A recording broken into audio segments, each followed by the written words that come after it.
At my brother's wedding, it was like I didn't exist. My name wasn't mentioned in the speech, I wasn't in the slideshow, and they even cropped me out of the family photo. When I asked why, his new wife gave me a little smile and said, "Honestly, we didn't want side characters in our memories." I just shrugged, went back to my seat by the exit, pulled out my phone, and quietly froze the final payment to the caterer. Full story, hashtag Reddit stories, hashtag storytime, hashtag Reddit tradings, hashtag Ida, hashtag AdaReddit. You know that crushing feeling, that gut punch moment when you realize the people you loved, the ones you bled for, didn't just overlook you, they erased you? Yeah, that happened to me at my own brother's wedding. And what I did next, well, it pretty much brought the entire facade crashing down. I had always been the quiet brother, the one who held everything together behind the scenes. But when my own family erased me from my brother's wedding, and his new wife called me a background character to my face, that was the moment I decided their perfect day would never, ever be forgotten. Just not for the reasons they hoped. My name's Elias, and I'm 32. For as long as I can remember, I've been the quiet, dependable one in our family. Not invisible, not exactly, but definitely not center stage. While my brother, Noah, could light up a room with his booming laugh and magnetic charm, I was the guy making sure the lights stayed on behind the scenes. You know, the one who remembers every anniversary, picks out thoughtful gifts, handles emergencies without making a fuss. I don't resent it. Not really. It was just a role I'd slid into.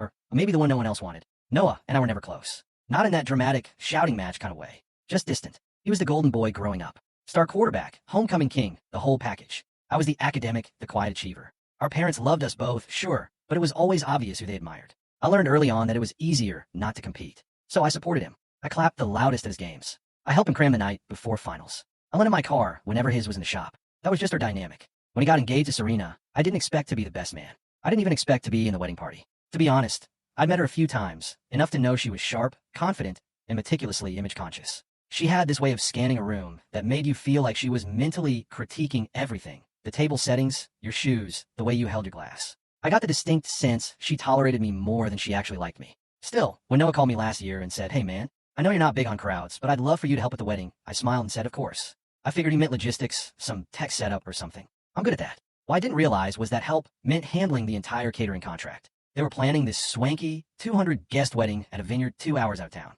Expensive. Picturesque. They wanted a plated dinner with 3 options, hors d'oeuvres during cocktail hour, signature drinks, the whole 9 yards. Noah explained they were a bit tight on funds, but wanted it to be perfect. Could I handle the down payment for now, and they'd reimburse me after the honeymoon? I agreed. Stupidly, maybe. But again, I've always been the reliable one. I've done well in software consulting, so I didn't think twice about floating the $8,000 deposit. I even coordinated with the caterers directly, arranged the menu tastings, managed timelines, and signed a service contract in my